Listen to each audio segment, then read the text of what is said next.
give us an idea of how this development, especially with the deal that has been achieved between the Kurds and the Syrian government, what does it essentially mean for the Turks?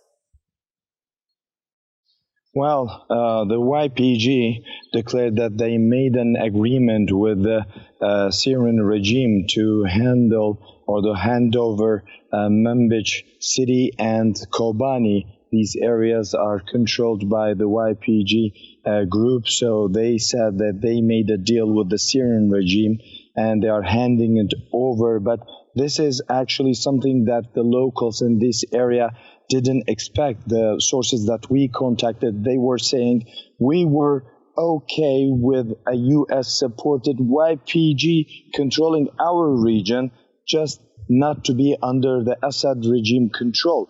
But now it's changing completely. The game is changing. The YPG, if the reports are true and if this is going to happen, is trying to hand these regions to the Assad regime instead of Turkey. But Ankara determined not to let these forces to do this. Mr. Hassasu, Kremlin has already admitted that yes, such a deal is in existence between the YPG and the Syrian forces.